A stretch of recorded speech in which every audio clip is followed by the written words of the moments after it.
Hello बच्चों, आपका आपके चैनल एग्री कोचिंग प्रयागराज में फिर से बहुत बहुत स्वागत है। और हम लोग आज फिर से वही कंटिन्यू करते हैं जो अपनी चल रही थी सॉइल साइंस टर्मिनोलॉजी वाली क्लास।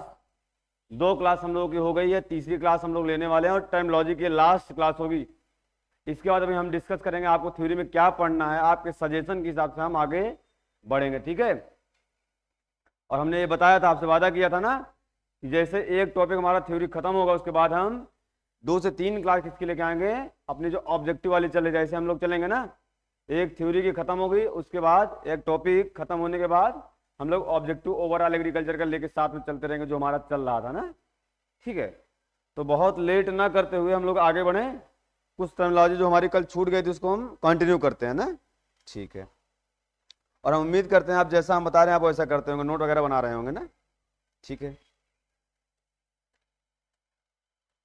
ये सब हो गया था अपना, कल जहां हम लोग खत्म किए थे वहीं से हम लोग शुरू करते हैं ना उसके बाद से। जैसे ये सब कल हो गया था, यहां तक हमारा हो गया था, पार्टिकल डेंसिटी तक हो गया था ना, ठीक है। और आज हमें पढ़ना है सूक्ष्म जीव। क्या पढ़ना है? माइक्रोब पढ़ना है। क्या पढ़ना है? माइक्रोब वगैरह पढ़ना है ना, ठीक है। सूक्ष्म जीव पढ़ना है, इसमें माइक्रो भी नहीं, ऐसा कह सकते हैं सॉयल एनिमल कह सकते हो ना, एनिमल एंड जो भी होते हैं हमारे जीव जंतु जो भी होते हैं, मृदा में जीव जंतु ना जो बोलते हैं मृदा सूक्ष्म जीव, तो उसकी पूरी कैटेगरी हम लोग पढ़ेंगे ना, ठीक है। अच्छा, अगर हम कैटेगरी पढ़ते हैं सॉयल बायोटा की, क्या होता है सॉयल बायोटा, और सॉयल बायोटा की कैटेगरी में क्या क्या आता है हम लोग पढ़ते हैं, ठीक है। सॉयल बायोटा की कैटेगरी में क्या क्या आता है हम लोग थोड़ा देखते हैं, बताओ। सॉयल बायोटा की कैटेगरी आप लोग जानते होंगे, 2 चीजें आती हैं ना, और वो क्या क्या चीजें हैं? एक तो हमारा होता है क्या, फ्लोरा, क्या होता है फ्लोरा, और एक ग्रुप होता है फौना, फौना, ठीक है। अब हिंदी भाषी वाले जाएंगे, जो हमारा फ्लोरा होता है क्या होता है, पौधकुल होता है। क्या होता है? पौध, हिंदी में लिख रहा हूं मैं, पौधकुल या पौध ग्रुप कह सकते हो ना, ठीक है। और ये क्या होता है, ये क्या होता है, एनिमल यानी कि जंतु, जंतु ग्रुप या जंतु कुल ना, ऐसे जाना, ठीक है। ये प्लांट, फ्लोरा मतलब प्लांट वाला होता है, और फौना का मतलब होता है जंतु वाला सिस्टम होता है ना, एनिमल्स वाला होता है, ठीक है। अब ये फ्लोरा और फौना ये 2 टाइप के होते हैं, ठीक है। कितने टाइप होते हैं? 2 टाइप के होते हैं। एक होता है हमारा माइक्रो फ्लोरा, MACRO मतलब माइक्रो, जो थोड़ा सा बड़े होते हैं ना, मैक्रो फ्लोरा, क्या, मैक्रो फ्लोरा। और दूसरा क्या होता है, दूसरा क्या होता है, दूसरा होता है माइक्रो फ्लोरा, माइक्रो फ्लोरा, ठीक है। अब इन थोड़ा अंतर जानो, ठीक है।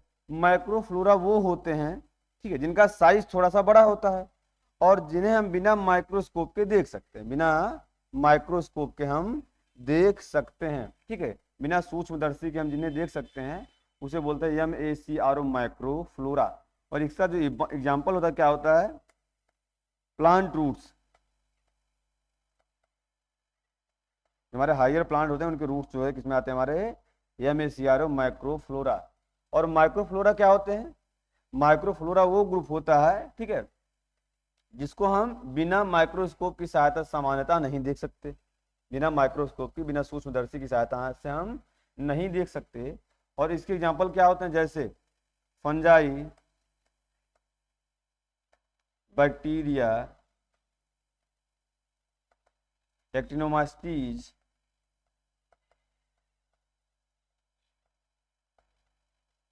स्टोमास्टीज, एलगी, ठीक है। ऐसा नहीं सभी को माइक्रोस्कोप की सहायता से ही दिखेंगे, कुछ ऐसे होते हैं जो बिना माइक्रोस्कोप के भी दिख जाते हैं ना, माइक्रोस्कोप की सहायता से भी दिख जाते हैं। तो माना जाता है कि जो इनकी साइज क्या होती है, थोड़ा छोटी होती है, और माइक्रोफ्लोरा की साइज थोड़ा सा बड़ी होती है, ठीक है। और कुछ को देखने के लिए इसमें माइक्रोस्कोप की सहायता लगती है, और इसमें सभी को देखने के लिए माइक्रोस्कोप की सहायता नहीं लगती। ये हो गए हमारे माइक्रोफ्लोरा और माइक्रोफ्लोरा। ऐसे ही फौना में 2 होते हैं ना, कौन कौन से होते हैं? एक होता है MACRO माइक्रो, माइक्रोफोना, माइक्रोफोना, और एक होता है माइक्रोफोना, माइक्रोफोना। ठीक है, माइक्रोफोना में कौन कौन से आते हैं? जिनका साइज थोड़ा सा बड़ा होता है, ऐसा एनिमल का ग्रुप जिनका साइज थोड़ा सा बड़ा होता है, बिना माइक्रोस्कोप की सहायता से हम देख सकते हैं, उसे बोलते हैं हमारा माइक्रोफोना। क्या बोलते हैं? माइक्रोफोना। जैसे इंसेक्ट वगैरह हो गए, क्या हो गए? इंसेक्ट हो गए, अंट हो गए, क्या हो गए? अंट हो गए, वेस्प वगैरह हो गए, इंसेक्ट में ही आते हैं, क्या हो गए? वेस्प वगैरह हो गए, मूल्स हो गए, मूल्स, चूहे वगैरह ना, ये सब किसकी कैटेगरी में आते हैं?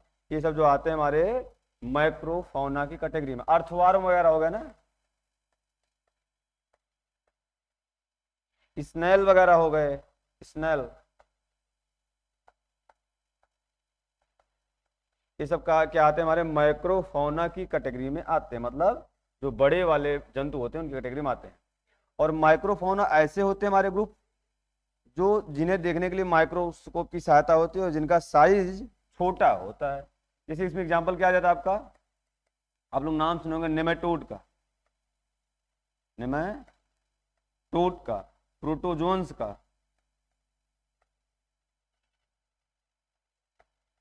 प्रोटोजोन्स, ये किसमें आते हैं? हमारे माइक्रोफोना में आते हैं।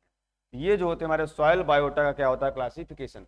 आप लोग जिसको स्क्रीनशॉट वगैरह लेना हो तो आप लोग ले लिया करिए, हम हट जाया करेंगे, ठीक है।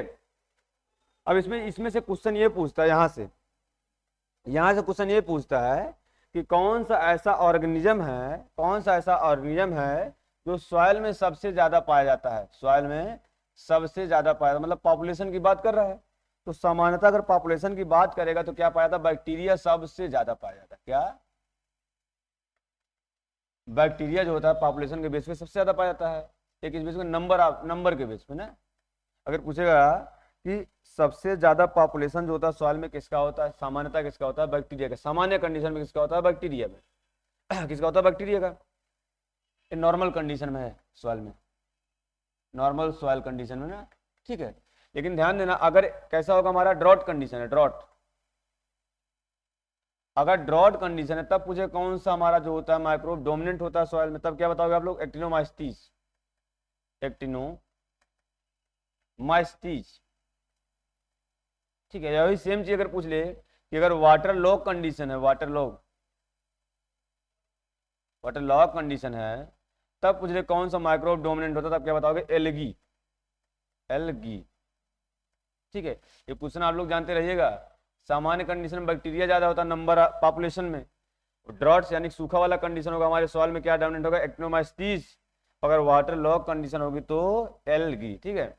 ये तो पॉपुलेशन के बेस पे हो गया। अगर पूछ ले मास के बेस पे कौन सा जो होता है डोमिनेंट होता है, मास यानी कि, ठीक है, मास के बेस पे अगर पूछ लिया, ठीक है, या वॉल्यूम के बेस पूछ लिया तो क्या बताओगे? तो सबसे ज्यादा डोमिनेंट हमारा क्या होता है? फंजाई। क्या डोमिनेंट होता है? फंजाई। ध्यान देना, ये पॉपुलेशन के बेस पे है, नया नंबर ऑफ जो होता है ऑर्गेनिज्म के बेस पे है हमारा बैक्टीरिया वगैरह, और ये क्या होता है? मास या वॉल्यूम के बेस पे अगर पूछेगा तो क्या होता है? फंजाई। और फंजाई इसलिए मास और वॉल्यूम के बेस पे ज्यादा होता है क्योंकि फंजाई का साइज जो होता है थोड़ा सा क्या होता है? बड़ा होता है ना, ठीक है। आगे बढ़ते हैं हम लोग, अगली टर्मिनोलॉजी पे चलते हैं ना।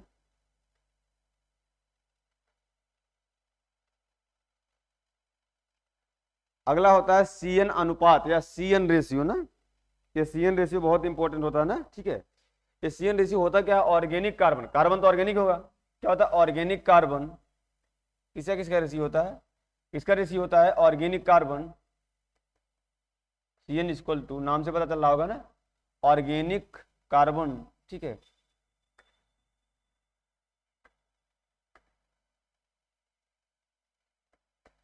CN रेशियो क्या होता है? ऑर्गेनिक कार्बन और ऑर्गेनिक नाइट्रोजन का अनुपात होता है। क्या होता है? ऑर्गेनिक कार्बन और ऑर्गेनिक नाइट्रोजन के अनुपात को ही क्या बोलते हैं? हमारा CN रेशियो बोलते हैं, ठीक है। अच्छा, एक पूछता है कि इंडियन सॉइल का CN रेशियो कितना है? भारतीय मृदा का, इंडियन सॉइल का क्या होता है? इंडियन सॉइल का अगर पूछ लिया तो, ठीक है। अगर अरेबल सॉइल का पूछ लिया, अरेबल सॉइल का पूछ लिया, ठीक है, इंडियन सॉइल का होता है 14:1। कितना? सामान्यतः 14:1 इंडियन सॉइल का। अगर अरेबल सॉइल का पूछ लिए तो अरेबल सॉइल का होता है हमारा 8 से 15:1। कितना होता है? 8 से 15:1। ठीक है। अगर पूछेगा सबसे कम क्या होता है, किसका होता है सबसे कम? लोएस्ट। लोएस्ट किस चीज का होता है हमारा? ऑयल केक का होता है। किसका? ऑयल केक का। ऑयल केक्स का होता है। और कितना होता है इनका? ऑयल केक्स का हमारा होता है 3 से 7 या कहेंगे 3 से 5 देता है ना, अनुपाते 1। ठीक है, ऑयल केक्स का ही होता है। ठीक है। पूछता है जो सीरियल्स के रेजिड्यू होते हैं, सीरियल और मिलेट, सीरियल और मिलेट। ठीक है, धान या फसलें और जो हमारे मोटे अनाज होते हैं इनका जो अनुपात होता है लगभग 80 या उससे अधिक होता है। कितना होता है? 80 या उससे अधिक होता है। ठीक है। जो हमारे पल्स होते हैं, लेगुमिनस क्रॉप होती है, उनका जो रेजिड्यू होता है, उनके रेजिड्यू का अनुपात कितना होता है? 20 से 30। कितना होता है? 20 से 30 अनुपात 1। और सेम जो हमारा होता है एफ वाई एम का होता है, एफ वाई एम का भी यही होता है, फार्म एंड मैन्यूर का। ठीक है। अच्छा पूछा वर्मी कंपोस्ट है, कितना होता है वर्मी कंपोस्ट? वर्मी कंपोस्ट का होता है एग्जैक्ट 16:1। कितना होता है? 16:1। सूक्ष्म जीव का पूछता है, माइक्रोब का। सूक्ष्म जीव जो होते हैं उनका कितना होता है? 4 से 9। 4 से 9 अनुपात 1। ठीक है। ठीक है। और पूछता है ह्यूमस। ह्यूमस का पूछते क्या बताओगे? 10:1। ठीक है। और सबसे ज्यादा किसका होता है? साडस्ट का। साडस्ट का कितना होता है? 400:1। ठीक है। ये होता है हमारा कुछ चीज का जो होता है सीएन रेशियो होता है। ठीक है। हमेशा ध्यान देना। ठीक है। जब सीएन रेशियो का अनुपात, जब सीएन रेशियो का अनुपात, ठीक है, 20 से कम होगा, क्या होगा? 20 से कम होगा, तब सबसे ज्यादा मिनरलाइजेशन होता है। क्या होता है? मिनरलाइजेशन। कल बताए होंगे ना। ठीक है। अगर 20 से 30 के बीच में होगा तो मिनरलाइजेशन और इमोबिलाइजेशन दोनों होगा। ठीक है। तो बोथ प्रोसेस होगा। ठीक है। अगर 30 से अधिक होगा सीएन रेशियो, तब क्या होगा? इमोबिलाइजेशन सबसे ज्यादा होता है। इमोबिलाइजेशन क्या होता है? सबसे ज्यादा होता है। तीनों याद करना, भूलना मत। ठीक है। उसके अलावा जो हमारे फसल के अवशेष होते हैं, जिनका सीएन रेशियो क्या होता है? ज्यादा होता है, उनको मिनरलाइज होने में ज्यादा टाइम लगता है। मतलब जो हमारे क्रॉप रिजिड्यू होते हैं, फसल अवशेष होते हैं, क्रॉप रिजिड्यू, क्रॉप रिजिड्यू, हमारे क्रॉप रिजिड्यू होते हैं, अगर सीएन रेशियो उनका ज्यादा है, सीएन रेशियो अगर उनका ज्यादा है, उनको डिकम्पोज होने में, सड़ने में, डिकम्पोज होने में, सड़ने में, मिनरलाइज होने में क्या होगा? ज्यादा टाइम लगेगा। ध्यान देना। और जिस फसल अवशेष का सीएन रेशियो क्या होता है? कम होता है, उसको डिकम्पोज होने में क्या होगा? कम टाइम लगता है। क्यों? क्योंकि जो हमारा ऑर्गेनिक कार्बन होता है, ऑर्गेनिक नाइट्रोजन का अनुपात होता है सीएन रेशियो। इसका मतलब क्या होता है? जिसका सीएन रेशियो ज्यादा होगा, इसका मतलब क्या होता है? उस रेजिड्यू में, उस फसल अवशेष में ऑर्गेनिक कार्बन जो होता है, ऑर्गेनिक नाइट्रोजन की अपेक्षा क्या है? ज्यादा है। अगर ऑर्गेनिक कार्बन ज्यादा है तो जो माइक्रोब होते हैं उनका फूड मटेरियल क्या होता है? कार्बन होता है। क्या होता है? कार्बन को ही खाते हैं ना। तो इसलिए जहां पर कार्बन ज्यादा है, इसका मतलब जहां सीएन रेशियो ज्यादा है, उसको खाने में, उसको सड़ाने में माइक्रोब को बहुत ज्यादा टाइम लगेगा। ठीक है। और एक अलग जगह जहां पर सीएन रेशियो कम होता है, यानी वहां कार्बन कम है, इसलिए उसको सड़ाने में, उसको मिनरलाइज करने में माइक्रोब को कम टाइम लगेगा। यही रीजन होता है कि बताया जाता है जहां का सीएन रेशियो कम, जिस फसल अवशेष का सीएन रेशियो कम, वो सबसे जल्दी जल्दी मिनरलाइज हो जाता है, और जिसका सीएन रेशियो अधिक, उसको मिनरलाइज होने में बहुत ज्यादा टाइम लगता है। तो ज्यादा सीएन रेशियो ज्यादा टाइम लगेगा, कम सीएन रेशियो तो कम टाइम लगेगा उसको मिनरलाइज होने में। ठीक है। एक लाइन में याद रखो। आगे बढ़े। अगला होता है सॉइल फर्टिलिटी और सॉइल प्रोडक्टिविटी ना। क्या होता है? सॉइल फर्टिलिटी और सॉइल प्रोडक्टिविटी। फर्टिलिटी के नाम से पता चल रहा होगा ना कि फर्टाइल सॉइल ना। तो क्या होता है? क्या होता है? प्लांट सॉइल के अंदर एक ऐसा निहित गुण, सॉइल के अंदर एक ऐसा निहित गुण, इनहेरेंट प्रॉपर्टी होती है, जिससे ये पता चलता है कि हमारे जो इसेंशियल न्यूट्रिएंट हैं, जो सफिशिएंट मात्रा में है या नहीं सॉइल में, जो पौधों की चाहिए इसेंशियल न्यूट्रिएंट सफिशिएंट मात्रा में है या नहीं है। ठीक है। उनकी मात्रा को कौन दर्शाता है? सॉइल फर्टिलिटी, तो क्या है, it is the inherent capacity, आप सॉइल लिख लो एक लाइन में, soil fertility is the, it is the inherent capacity of soil, inherent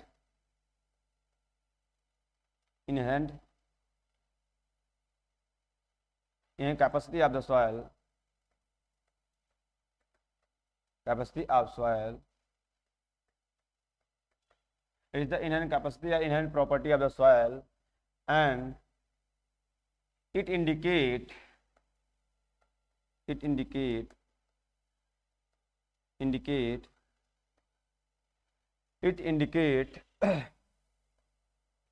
essential nutrient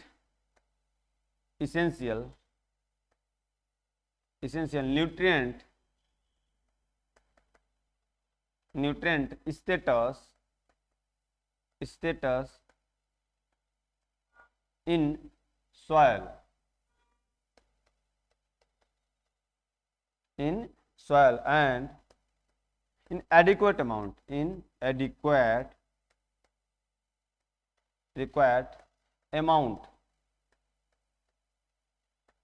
ठीक है। इसका मतलब क्या होता है, सॉइल प्रॉपर्टी जो होती है, क्या होती है, सॉइल प्रॉपर्टी होती है एक ऐसी इनहेरेंट कैपेसिटी या इनहेरेंट प्रॉपर्टी होती है हमारे सॉइल की, जो ये इंडिकेट करती है, क्या इंडिकेट करती है, कि जो हमारे इसेंशियल न्यूट्रिएंट हैं, क्या होते हैं, इसेंशियल न्यूट्रिएंट हैं, उनका सफिशिएंट मात्रा या वो सफिशिएंट मात्रा में है या नहीं हमारे सॉइल। तो जो हमारे इसेंशियल न्यूट्रिएंट के स्टेटस को बताता है, क्या बताता है, इसेंशियल न्यूट्रिएंट के स्टेटस को बताता है सॉइल में, उस प्रॉपर्टी को बोलते हैं सॉइल फर्टिलिटी, या बोलते हैं मृदा की उर्वरता। ठीक है, सॉइल के अंदर निहित एक ऐसा गुण जो ये बताता है कि हमारे सॉइल में इसेंशियल न्यूट्रिएंट सफिशिएंट मात्रा में, एडिक्वेट अमाउंट में है या नहीं है, जो इस चीज को बताता है उसको सॉइल फर्टिलिटी कहते हैं। ठीक है, और इस सॉइल प्रोडक्टिविटी क्या होता है, सिंपल सा क्या होता है कि सॉइल की वह कैपेसिटी होती है, ठीक है, सॉइल की वह कैपेसिटी, वह क्षमता जो ये इंडिकेट करती है कि एक पर यूनिट एरिया में कितना प्रोडक्शन हमारे सॉइल से हो रहा है। मतलब ये सिर्फ इतना इंडिकेट करेगा कि यूनिट एरिया में हमारा कितना प्रोडक्शन, क्रॉप से प्रोडक्शन हो रहा है। जो इस चीज को इंडिकेट करता है उसको बोलते हैं सॉइल प्रोडक्टिविटी। ठीक है, इट इंडिकेट, देख लो क्या इंडिकेट करता है, it indicate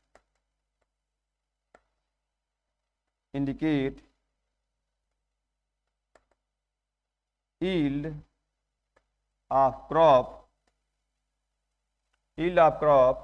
on per unit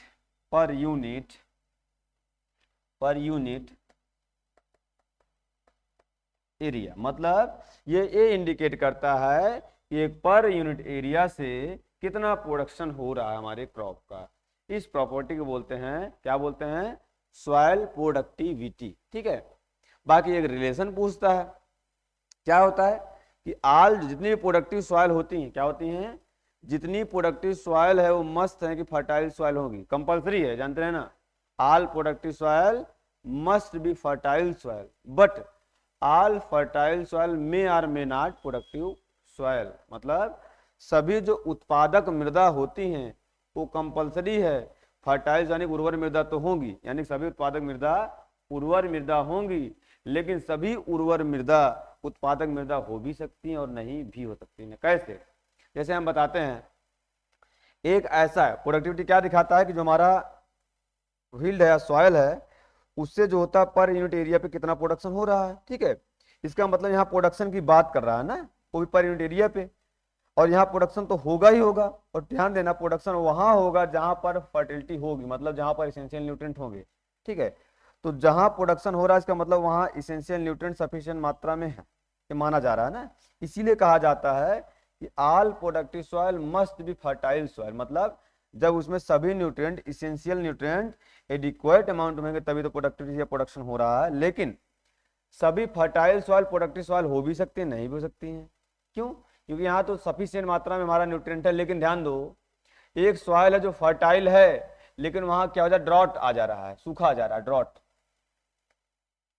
आ जा रहा है, वाटर लॉग आ जा रहा है, यानी वाटर लॉगिंग हो जा रहा है, वाटर लॉगिंग सिचुएशन आ रही है। ठीक है, तो वो क्या होगा, वहां पर हम क्रॉप ले ही नहीं सकते हैं। ठीक है, जैसे आप लोग नाम अगर देख लो, ऐसे जो हमारा बिहार वाला पार्ट होता है, ईस्टर्न बिहार वाला पार्ट होता है, वेस्ट बंगाल वाला कुछ पार्ट होता है, यूपी का कुछ तराई वाला क्षेत्र होता है, ये जो होता है खरीफ वाले सीजन में हम क्रॉप वहाँ ले ही नहीं सकते, जो कि वहाँ की सॉइल फर्टाइल है।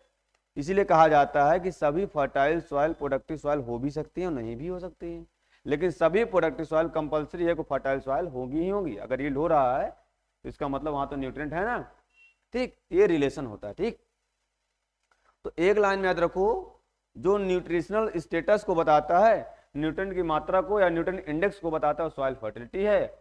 और जो ये बताता है कि हमारे यूनिट एरिया में, एक इकाई क्षेत्रफल में कितना प्रोडक्शन हो रहा है, वो प्रोडक्टिविटी को दिखाता है। अगला आ गया हमारा इसेंशियल न्यूट्रिएंट। क्या होता है इसेंशियल न्यूट्रिएंट? इसका मतलब क्या हो गया, आवश्यक तत्व। ठीक है, अच्छा, पौधों के लिए आवश्यक तत्व कितने हैं या कौन कौन से होंगे, ये डिपेंड करता है क्राइटेरिया। किसने दिया था? आर्नन एंड स्टाउट ने। ठीक है, क्या किसने दिया था?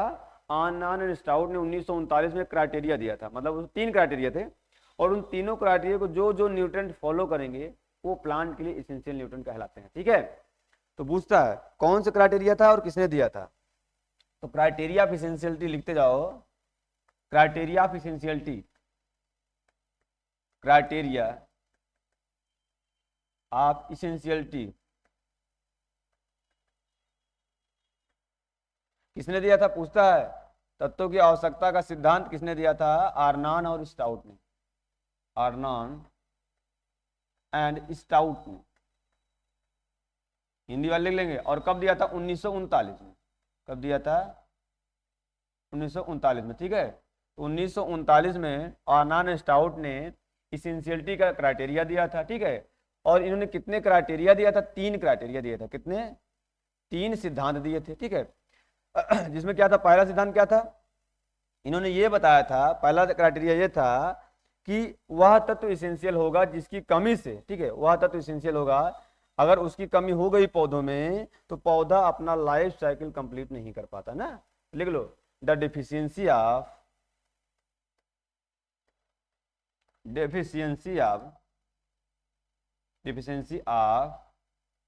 any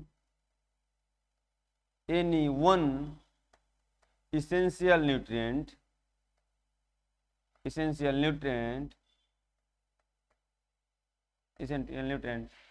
plant does not complete total life cycle। मतलब एक आवश्यक तत्व की कमी से पौधे अपना पूरा जीवन कंप्लीट नहीं कर पाते हैं। मतलब जो वेजिटेटिव साइकिल होता है और रिप्रोडक्टिव साइकिल होता है, वो टोटल जो होता है अपना कंप्लीट नहीं कर पाते हैं। ठीक है, और दूसरा क्राइटेरिया क्या था? The deficiency of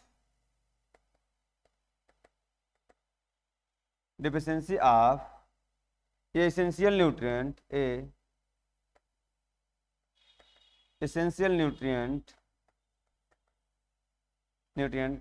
can be corrected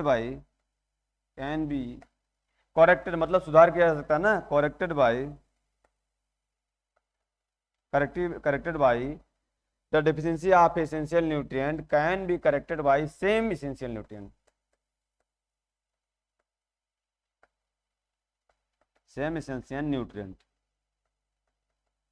मतलब जिस एसेंशियल न्यूट्रिएंट की कमी होगी पौधों में, उसकी पूर्ति हम उसी एसेंशियल न्यूट्रिएंट से करते हैं, ना कि दूसरे एसेंशियल न्यूट्रिएंट से। ठीक है, तो दूसरा क्राइटेरिया ये था। और तीसरा क्राइटेरिया क्या था? अभी हिंदी में भी बता देंगे। इनका तीसरा क्राइटेरिया क्या था? Essential nutrient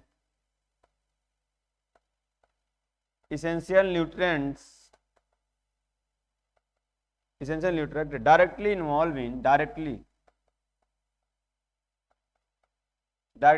involving in metabolic activity of plant, metabolic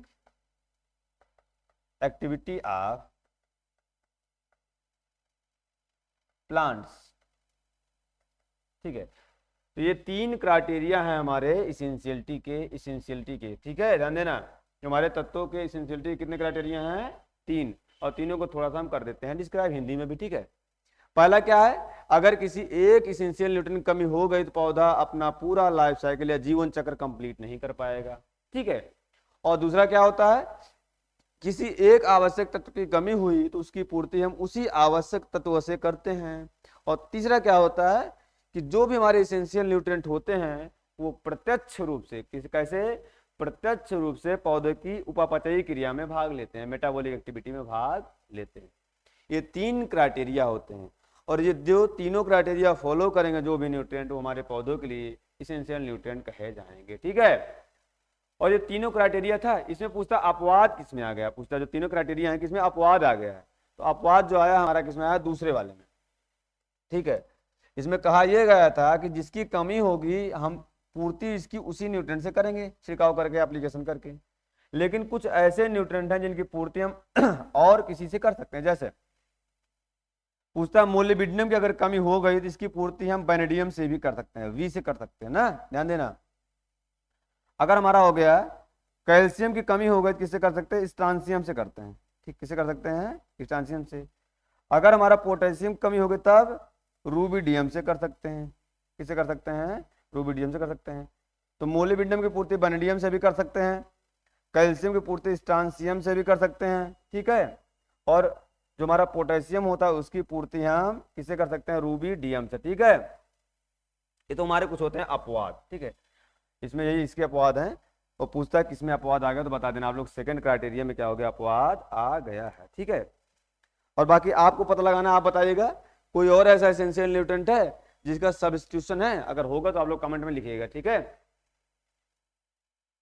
आगे बढ़े। अच्छा, अगर थोड़ा सा और हम इसमें डिस्कस करें, चलो क्राइटेरिया वगैरह हो गया, थोड़ा और देख लेते हैं। अगर क्राइटेरिया हम जान लिए तो पौधे के लिए अभी इसेंशियल न्यूट्रिएंट कितने हैं, जब क्राइटेरिया दिया गया था तब कितने थे, 16। तो क्वेश्चन मत गलत मत करना, जब क्राइटेरिया दिया गया था तब 16 न्यूट्रिएंट थे एसेंशियल, लेकिन बाद में एक जोड़ दिया गया था, कौन, निकिल। 1987 में निकिल जोड़ा गया, 1987 में निकिल जोड़ा गया, स्टाउट साहब ने जोड़ा था, स्टाउट साहब ने जोड़ा था। और अब तब कितने न्यूट्रिएंट हो गए एसेंशियल पौधे के लिए, 17। कितने हो गए, 17। और अगर इन न्यूट्रिएंट की बात करें कितने टाइप के होते हैं, पता क्लासिफिकेशन ही जान लो आप लोग। एक होते हैं हमारे बेसिक न्यूट्रिएंट, क्या होते हैं, बेसिक न्यूट्रिएंट, ठीक है। एक होते हैं माइक्रो न्यूट्रिएंट, क्या होते हैं, माइक्रो न्यूट्रिएंट। और एक होते हैं माइक्रो न्यूट्रिएंट, क्या होते हैं, माइक्रो न्यूट्रिएंट, ठीक है। अभी हम बताएंगे बेसिक में कौन कौन से आते हैं हमारे, कार्बन आता है, हाइड्रोजन आता है और ऑक्सीजन आता है, ठीक है, ये जानते रहना, ठीक है। और माइक्रो में 2 कैटेगरी होती है ना, एक होता है हमारा प्राइमरी, क्या होता है, प्राइमरी, और एक होता है सेकेंडरी, ठीक है। और प्राइमरी हमारे कौन कौन से आते हैं, एन, पी और के आते हैं, ठीक है, एन, पी और के आते हैं। सेकेंडरी हमारा आता है कैल्शियम, मैग्नीशियम और सल्फर, ठीक है। अच्छा, ये माइक्रो न्यूट्रिएंट होते क्या है, जिनकी आवश्यकता 100 ppm से अधिक हो, इतनी 100 ppm से अधिक हो पौधों को, उनको बोलते हैं माइक्रो न्यूट्रिएंट। और जिनकी आवश्यकता 100 ppm से कम हो पौधों को, 100 ppm से कम हो पौधों को, उनको बोलते हैं हमारा माइक्रो न्यूट्रिएंट। और इसी का अन्य नाम होता है, इसको बोलते हैं ओलिगो न्यूट्रिएंट, क्या बोलते हैं, ओलिगो न्यूट्रिएंट। ऐसे बोलते हैं ट्रेस एलिमेंट, ऐसे बोलते हैं स्पून एलिमेंट, ठीक है। तो ओलिगो, ट्रेस या माइक्रो किसका नाम होता है, हमारा इसी का नाम होता है। और इसमें आते कौन कौन से हमारे, आयरन हो गया, मैग्नीज हो गया, कॉपर हो गया, जिंक हो गया और बोरोन, मोलिब्डेनम और क्लोरीन, ठीक है। ये सब जो होते हैं हमारे माइक्रो न्यूट्रिएंट ये कैटेगरी में आते हैं। 1 2 3 4 5 6 7, एक और निकिल, ठीक है। ये जो हमारे आते हैं ये जो होते हैं माइक्रो न्यूट्रिएंट की कैटेगरी में आते हैं, ठीक है। इसमें पूछता है सबसे ज्यादा कौन सा ग्रुप पाया जाता है, लगभग टोटल का लगभग 96% पौधे का क्या होता है हमारा, CHO होता है, ठीक है, ध्यान देना। इसका पूछता जो होता है कि नाइट्रोजन कितना पाया जाता है, लगभग बता देना 1.5%, ठीक है। एक पूछता, बाकी हम बाद में डिस्कस कर देंगे ना। अगर माइक्रो न्यूट्रिएंट पूछेगा सबसे ज्यादा क्या होता है हमारा, आयरन और क्लोरीन, दोनों कितना 100 ppm, 100 ppm, इसको ppm में दिखाते हैं ना। और हमारा ये होता है क्लोरीन, ये भी 100 ppm। ठीक है, बाकी और कागज लिखना चाहो लिख लो। 0.5, 0.2 और 1 ना, ध्यान देना 1%। ठीक है, 1.0 ऐसे लिख लो। ठीक है, 0.6, 0.2 ये परसेंट में है।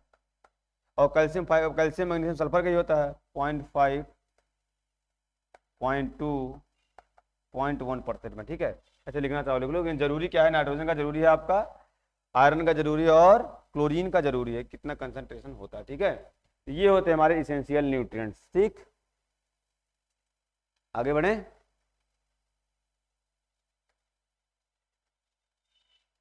अगला क्या होता है हमारा, मैन्यूर्स एंड फर्टिलाइजर, खाद एवं उर्वरक। ठीक है, गांव की देहाती भाषा में जो है उर्वरक को भी क्या बोल देते हैं, खाद बोल देते हैं। लेकिन हमारा उर्वरक होता है वो खाद से थोड़ा सा अलग है, यानी कि मैन्यूर जो होता है फर्टिलाइजर से थोड़ा सा अलग होता है ना।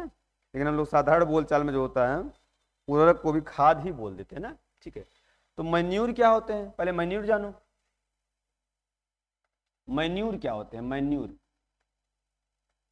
ठीक है, एक तरफ मैन्यूर रखना, एक तरफ फर्टिलाइजर। तो मैन्यूर क्या होते हैं, ठीक है, प्लांट एंड एनिमल,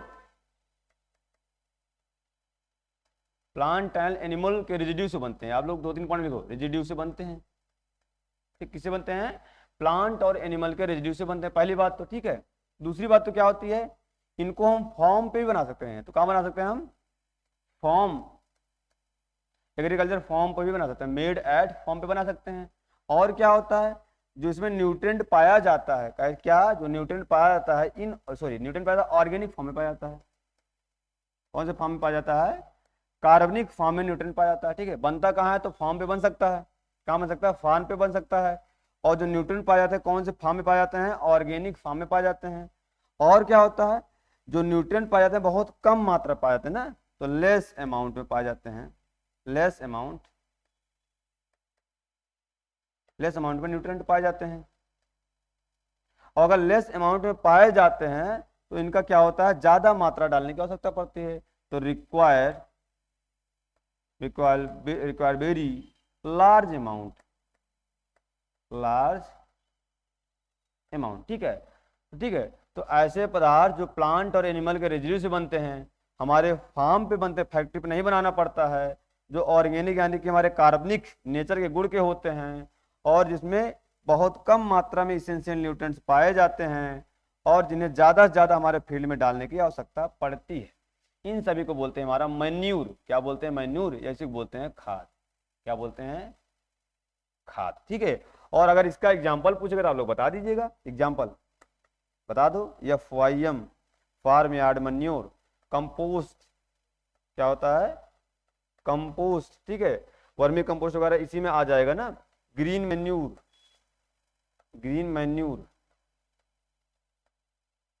ग्वानो वगैरह इसी में आता है। बोन मील इसमें भी आ सकता है और फर्टिलाइजर में भी आता है। ठीक है, बहुत से ऐसे होते हैं जिनमें जो होता है न्यूट्रिएंट जो होता है ऑर्गेनिक फॉर्म में पाया जाता है, और जिनको ज्यादा डालने की आवश्यकता होती है, इसे हमारा बोलते हैं मैन्यूर। क्या बोलते हैं, मैन्यूर। और इसी का जस्ट उल्टा जो होता है हमारा फर्टिलाइजर यानी कि उर्वरक होता है। क्या होता है, फर्टिलाइजर यानी कि उर्वरक होता है। क्या होता है, फर्टिलाइजर यानी कि उर्वरक होता है। फर्टिलाइजर क्या होता है, जो कहाँ बनता है, सबसे पहले ये जानो, वो बनता कहाँ पर है, जो बनता है फैक्ट्री में, मेड एट फैक्ट्री। क्या होता है, जो फैक्ट्री में बनता है, और जिसमें जो न्यूट्रिएंट पाए जाते हैं किस फॉर्म में पाए जाते हैं, इनऑर्गेनिक फॉर्म में पाए जाते हैं। इनऑर्गेनिक फॉर्म में जो होते हैं न्यूट्रिएंट पाए जाते हैं, और न्यूट्रिएंट जो पाए जाते हैं लार्ज अमाउंट में पाए जाते हैं, लार्ज अमाउंट में न्यूट्रिएंट पाए जाते हैं। और इनकी मात्रा क्या होती है, रिक्वायर वेरी लेस अमाउंट।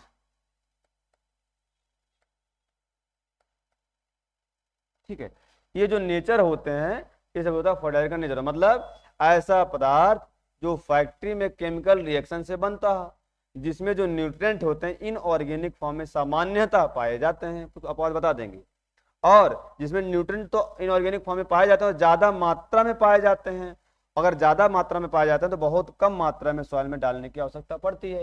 ये सब जो गुण होता है हमारा किसका होता है, फर्टिलाइजर का ना। तो ये क्वेश्चन पूछता है सामान्यतः जो फर्टिलाइजर होते हैं इनऑर्गेनिक नेचर के होते हैं ना, लेकिन कौन सा ऐसा फर्टिलाइजर का अपवाद होता है जो ऑर्गेनिक नेचर वाला होता है। एक्सेप्शन यहां लिख लेना है, अपवाद।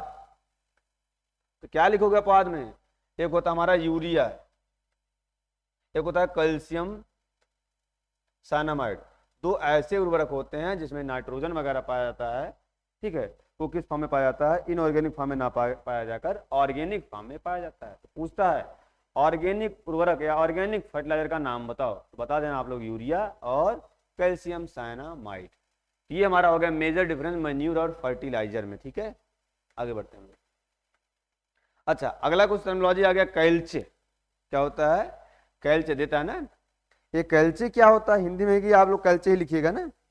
ये कैल्चे क्या होता है, कुछ नहीं होता है, एरिड और सेमी एरिड एरिया में, कहां पर, जहां पर एरिड और शुष्क और अर्धशुष्क क्षेत्र होता है ना, एरिड और सेमी एरिड एरिया में, ठीक है, जो हमारा कैल्शियम और मैग्नीशियम कार्बोनेट सीमेंटेड हो जाए हमारे नीचे वाले होराइजन में।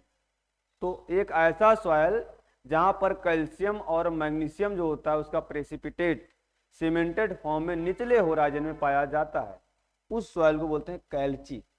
एक नाम दे दिया गया है कैल्ची। तो क्या 2-3 पॉइंट में लिख लो, कहां पाया जाता है, एरिड और सेमी एरिड एरिया में, arid and semi arid area में, एरिड एंड सेमी एरिड में पाया जाता है, ठीक है। क्या होता है, सीमेंटेशन होता है, सीमेंटेशन होता है, सीमेंटेशन होता है, प्रेसिपिटेशन होता है, किसका, क्या चीज बनता है हमारे होराइजन में, कैल्शियम और मैग्नीशियम का कार्बोनेट, ठीक है। तो ये जानते हैं ना, एरिड और सेमी एरिड एरिया में, और कहा, लोअर होराइजन में, कहा, लोअर होराइजन में। तो एरिड और सेमी एरिड एरिया में सीमेंटेशन हो जाता है या प्रेसिपिटेशन हो जाता है किसका, कैल्शियम कार्बोनेट का और मैग्नीशियम कार्बोनेट का, और कहां पर, लोअर होराइजन में। इस सॉइल को बोलते हैं कैल्चे। क्या नाम टर्म दे दिया गया है, कैल्चे। तो कैल्चे का ऐसा टर्म है जिसमें कैल्शियम और मैग्नीशियम डोमिनेंट होता है लोअर सरफेस में, और कहा, एरिड और सेमी एरिड एरिया, उसको बोलते हैं हमारा कैल्चे। और अगला हमारा क्या होता है, कटेना। क्या होता है, अगला टर्मिनोलॉजी क्या होता है हमारा, कटेना। नाम जानते हैं ना, ये कटेना क्या होता है, कुछ नहीं होता है, दो सॉइल, दो टाइप की सॉइल, सेम सीक्वेंस की सॉइल, जिनका निर्माण या जिनका एज मतलब सेम समय में वो बनना शुरू हुए हों। जानते हैं जो मैं बोल रहा हूँ, क्वेश्चन आता है, दो सॉइल या दो सॉइल के ऐसे सीक्वेंस जो सेम समय में बनना शुरू हुए हैं, यानी उनका एज सेम होता है और उनका जो निर्माण होता है सेम पेरेंट मटेरियल से होता है। क्या होता है, सेम पेरेंट मटेरियल से होता है, ठीक है, और सेम क्लाइमेटिक कंडीशन में होता है। लेकिन उन दोनों सॉइल में, उन दोनों सॉइल के सीक्वेंस में डिफरेंस किसकी वजह से आता है, ड्रेनेज या रिलीफ की वजह से डिफरेंस आ जाता है। इसी टर्मिनोलॉजी को बोला जाता है कटेना। तो लिख लो, ए soil, soils are sequence of soil, sequence of soil having, क्या having, same age and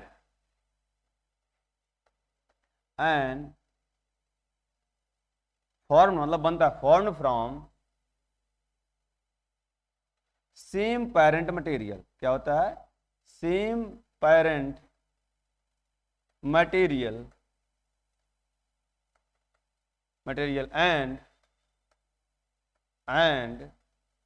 and in same climatic condition, in same climatic condition, but differences in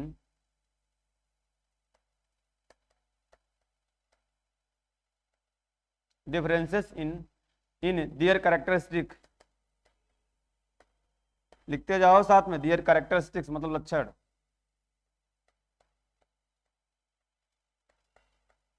characteristic due to relief and drainage.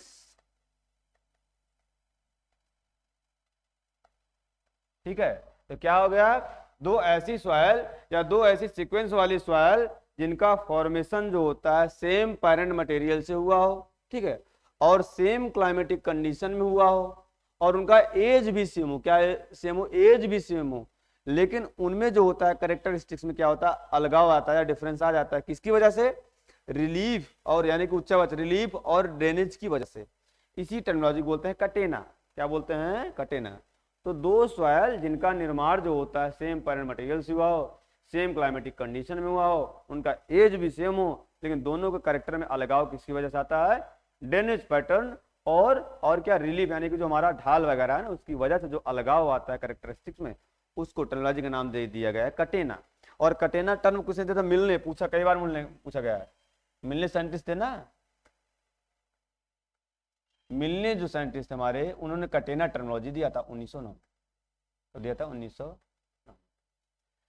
Year का confirm नहीं, लेकिन ये जानते हैं मिलने जो है कंफर्म है ना, कई बार पूछा जा चुका है कि जो होता है कटेना टर्म किसने दिया था, मिलने ने। ठीक है, ये होता हमारा कटेना सॉइल साइंस में। ठीक, आगे बढ़े। अगला क्या होता है, कैट क्ले। क्या होता है, कैट क्ले, या इसी सॉइल का नाम होता है एसिड सल्फेट सॉइल। क्या बोलते हैं, एसिड सल्फेट सॉइल।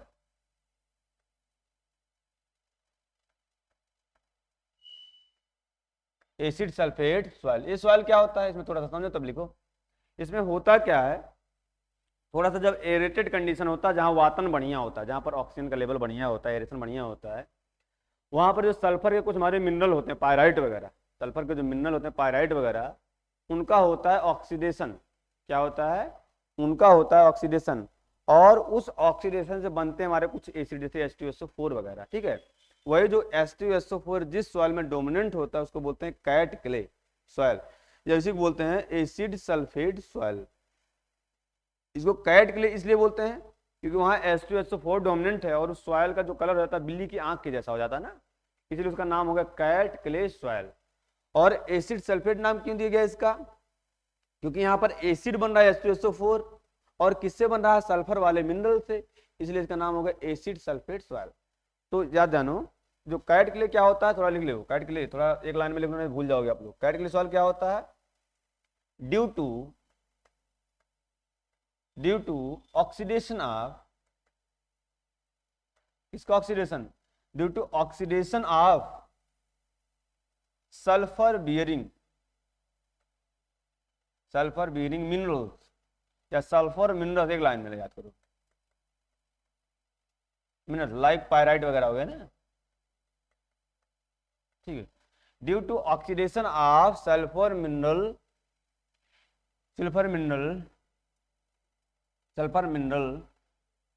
फॉर्म्ड, क्या बनता है, फॉर्म्ड H2SO4। ठीक है, अब जो सॉइल ऐसे क्या होगा, सल्फर बीरिंग मिनरल के ऑक्सीडेशन से H2SO4 का निर्माण होगा, यही H2SO4 डोमिनेंट वाली सॉइल को ही क्या बोलते हैं, हमारा कैट क्ले। क्या बोलते हैं, कैट क्ले। ठीक है, क्यों बोलते हैं इसको कैट क्ले, हमने बताया था ना, जहां H2SO4 डोमिनेंट होता है सॉइल का कलर कैसा हो जाता है, जैसे कैट की आई नहीं होती है, बिल्ली की आंख, उसके जैसा दिखने लगता है, चमकता थोड़ा ब्राउन कलर का, ब्लैक कलर का ना, इसलिए इसका नाम होगा कैट क्ले सॉइल। तो सल्फर बीरिंग मिनरल के ऑक्सीडेशन से H2SO4 बनता है, और जिस सॉइल में यही H2SO4 डोमिनेंट हो जाता है उसको बोलते हैं कैट क्ले सॉइल। ठीक है, क्या बोलते हैं, कैट क्ले सॉइल। पूछता है इस सॉइल का पीएच कितना होता है, बहुत पूछता है। इस सॉइल का पीएच जो होता है 3.5 से क्या होता है, कम होता है। कितना, 3.5 से क्या होता है, कम होता है, क्योंकि 4 से कम देता है। और जो हमारा एसिड सल्फेट सॉइल होता है उसमें किसका कल्टीवेशन ज्यादा करते हैं, पाइडी का। किसका करते हैं, पाइडी का कल्टीवेशन करते हैं। ठीक है, अब ये ध्यान देना, जो हमारा एसिड सल्फेट सॉइल है और एसिडिक कंडीशन में आयरन, मैग्नीज, एल्यूमिनियम ये सब डोमिनेंट होते हैं। अगर यहाँ पर हम पैडी लेने तो एक समस्या आती है, आयरन की हो जाती है टॉक्सिसिटी। क्या हो जाती है? आयरन की हो जाती है टॉक्सिसिटी। क्या हो जाती है? टॉक्सिसिटी हो जाती है। इसकी वजह से एक डिजीज होता है ब्राउनिंग। ब्राउनिंग ऐसे बोलते हैं, ब्राउनिंग, ठीक है। तो क्या होता है? आयरन की टॉक्सिसिटी से वजह से कैट के लिए सॉइल में अगर पैडी लेते हैं उसमें हो जाता है एक डिसऑर्डर होता है जो बोलते हैं ब्राउनिंग, ठीक है। ये कब होता है? जब आयरन जो होता है 300 ppm से अधिक हो जाता है सॉइल में, 300 ppm से अधिक हो जाता है, तब ये जो होता है डिसऑर्डर होता है, ठीक है। ये होता है हमारा कैट के लिए सॉइल, ठीक है। तो एक लाइन में याद रखना कि जो हमारा होता है सल्फर विनिल बियरिंग मिनरल के ऑक्सीडेशन से जो सॉइल में H2SO4 बनता है उसको बोलते हैं कैट के लिए सॉइल, ठीक है। अगला होता है अकोची। अगला और लास्ट टर्मिनोलॉजी क्या है? अकोची सॉइल। अब ये ध्यान देना, जैसे हमने बताया था उसमें ऑक्सीडेशन हो रहा था, जो हमारे उसमें मिनरल थे सल्फर के उसमें ऑक्सीडेशन हो रहा था, और यहाँ क्या होगा? रिडक्शन होगा, ठीक है। द रिडक्शन, आप लिखो the reduction of the sulphate, the reduction of sulfate in waterlogged condition,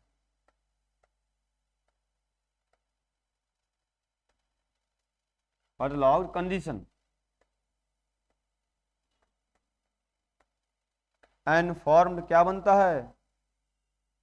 H2S। क्या बनता है? H2S, ठीक है। इसी को ही बोलते हैं हमारा अकोची सॉइल। क्या बोलते हैं? क्या होता है? जो हमारे सल्फेट हैं उनके रिडक्शन से क्या बन जाता है? हमारा H2S। और कहाँ बनता है? हमारे वाटर लॉर्ड कंडीशन में। यही H2S जिस सॉइल में डोमिनेंट होता है उसको बोलते हैं अकोची सॉइल। क्या बोलते हैं? अकोची सॉइल। ध्यान देना, अब यही अकोची सॉइल में अगर आप क्या करोगे? पैडी का कल्टीवेशन कर देते हो ना। किसका कल्टीवेशन? पैडी का। अगर पैडी का कल्टीवेशन आप अकोची सॉइल में करते हो और यहाँ पर H2S डोमिनेंट है, ज्यादा है, ठीक है, इसकी वजह से क्या हो जाता है? धान में अकोची डिजीज हो जाता है। तो पूछता है ये जो अकोची डिजीज जो होता है पैडी में होता है किसकी वजह से होता है? H2S की टॉक्सिसिटी से होता है। किस होता है? H2S की टॉक्सिसिटी होता है। और कौन से सॉइल में होता है? हमारे अकोची सॉइल में होता है, इसलिए इसका नाम हो गया अकोची डिजीज, ठीक है। तो बच्चों अपनी ये टर्मिनोलॉजी वाली क्लास होती है खत्म। इसके बाद हम लोग बताए थे थ्योरी वाली क्लास के बाद 2-3 ऑब्जेक्टिव क्लास चलेगी, फिर अगली हमारी टॉपिक चलेगी थ्योरी की ना। और बताना आप लोग इसके बाद हम क्या पढ़ाया जाए, सॉइल साइंस क्या पढ़ा, कौन सा टॉपिक पढ़ा जाए ना। 4-5 भाग में सॉइल साइंस पढ़ते हैं ना, तो आपको पढ़ना क्या है? पहले तो मान लो हम लोग पढ़ते हैं सॉइल फॉर्मेशन। हम बता रहे हैं आपको क्या चलना, पहले वही बताना आप लोग। सॉइल फॉर्मेशन,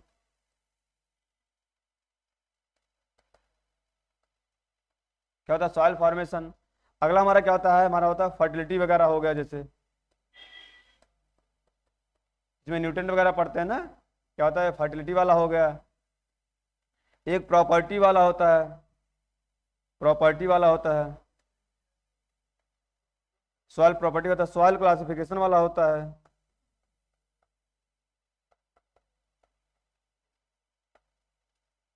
ठीक है। और कंजर्वेशन वगैरह हम पढ़ा देते हैं, कुछ अन्य अदर पढ़ा देते हैं, ठीक है। इन सब में ये बताओ पहले आप लोगों को क्या पढ़ना है, कमेंट आप लोग करो। अगर आप बताओगे सॉइल फॉर्मेशन चलता है तो हम सॉइल फॉर्मेशन पढ़ाना शुरू कर देंगे, जिसमें आपको क्या पढ़ना पड़ेगा? रॉक्स पढ़ोगे, मिनरल पढ़ोगे, बेदरिंग पढ़ोगे ना, ठीक है। सॉइल फार्मिंग फैक्टर प्रोसेस वगैरह पढ़ोगे। इसमें 4-5 टॉपिक आ जाते हैं सॉइल फॉर्मेशन में ना। अगर आप फर्टिलिटी पढ़ना चाहोगे इसमें क्या पढ़ाएंगे? जैसे जो हमारे न्यूट्रिएंट होते हैं उनके क्लासिफिकेशन हम लोग पढ़ लेंगे, उनके जो होते हैं फंक्शन वगैरह पढ़ लेंगे, कमी के लक्षण वगैरह पढ़ लेंगे। ये बहुत बड़ा टॉपिक है। इसमें फर्टिलाइजर पढ़ेंगे, मैन्यूर पढ़ेंगे, बायो फर्टिलाइजर पढ़ेंगे, तो फर्टिलिटी में ये सब आ जाता है। अगर आप प्रॉपर्टी पढ़ना पहले चाहोगे इसमें फिजिकल, केमिकल, बायोलॉजिकल प्रॉपर्टी वगैरह पढ़ लेंगे, डेंसिटी वगैरह जो भी है ना। अगर क्लासिफिकेशन की बात करो सॉइल ऑफ इंडिया वगैरह, वाटर वगैरह हम लोग पढ़ लेंगे पहले। अदर में तो बहुत कुछ आ जाता है। तो आप लोग कमेंट करिएगा पहले कौन सा ग्रुप आप पढ़ना चाह रहे हैं 4-5 में से ना। आप लोग जो ज़्यादा कमेंट करेंगे वही थ्योरी हम पढ़ाएंगे, ठीक है। बाकी ऑब्जेक्टिव वाली क्लास का आनंद लीजिए। कल परसों जो है ऑब्जेक्टिव वाली क्लास चलेगी, ओवरऑल एग्रीकल्चर वाली ना, ठीक है। तो पढ़ते रहिए, स्वस्थ रहिए, मस्त रहिए, ठीक है। जय हिंद बच्चों।